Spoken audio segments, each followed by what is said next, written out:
are in State College. Jonah Coleman and the Huskies making their first ever road trip as members of the Big Ten to Beaver Stadium at night. Now, you ask Penn State fans, they wanted the whiteout game to be the Ohio State game, but it was a noon Eastern time kickoff. They'll try to make up for lost time, and they hope the whiteout washes out the memories of what happened a week ago. Penn State unbelievably disappointed because they had so many chances, more so than the previous couple of years against Ohio State. You wonder, Jake, mentally, will the whiteout, will being back at home, will it all help Penn State mentally get where it wants to be? Because Washington is a very dangerous opponent. Yeah, that's the question, and this is really all mental to me. I mean, we talked leading up to that game about how James Franklin, he made it an emphasis to say he knows, the program knows. Everybody knows. They all knew that we're looking to see Penn State take that step. And here we are in the 12-team playoffs, so Penn State has, they're right there in the mix. And yet I still say, it's not about all that would be a label. We're still waiting to see them take that step as a program.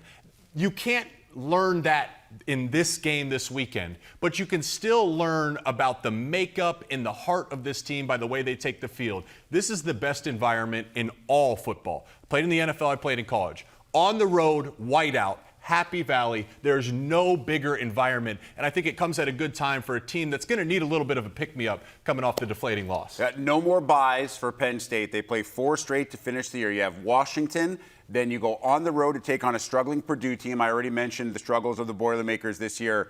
Then it's a road trip to Minnesota on the penultimate weekend of the regular season, which could be huge before you finish up at home against Maryland. Washington showed us something last week. And I know that a lot of East Coast viewers, even maybe some in the Midwest, haven't gotten a good look at Jonah Coleman.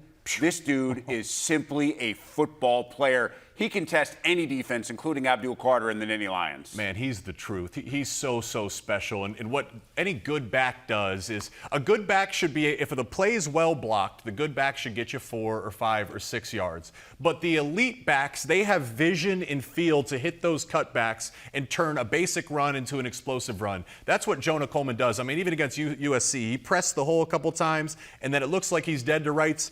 Bang, pops out around the edge and has some explosives. That's the key. When you're playing on the road and you're talking about a juiced-up environment, a crowd that's going to be desperate to see a win, if you can run the ball and control the clock, it's hard to stand up and scream for 60 minutes. So, yeah, they're going to want to get Jonah Coleman involved. On the flip side, though, for Penn State, where's their run game been?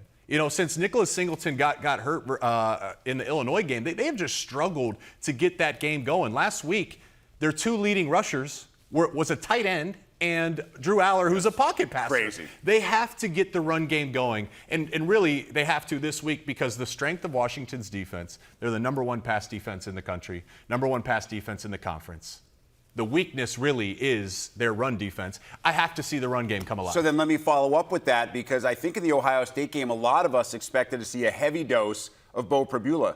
We didn't see that at all. We saw Drew Aller looking like Bo Prabula, running the football much more often than we thought. I wonder if Andy Kotelnicki goes back to more Prabula packages, or at least a couple of more opportunities, because he had no impact in the Ohio State game. That's what I think we were all so shocked by, especially the goal-to-go situation. We didn't see Bo Prabula. We didn't see Tyler Warren had just got you down there, right? And we didn't see that creativity. But I think that kind of hints at something where James Franklin and Andy Kotelnicki, in the biggest moments, you have to figure out who you are. Do you want to be a gimmick team, or do you want to say, we are Penn State, we're going to impose our will? I think you can do a little bit of both, to be honest with you, Jake. You have to now, because you learned that you can't impose your will against the best of the best in the Ohio State Buckeyes. So that's Penn State, a chance to bounce back. They're still firmly in this playoff conversation, obviously. And for them, really want to continue to improve. They did a lot of positive things. They did, for sure. They've done a ton of positive things. So they want to get back and get some positive momentum going. This, to me, is a physical answer. Does Penn State have the physical answer in this game against a tough, physical Washington team? Because it wasn't just being stopped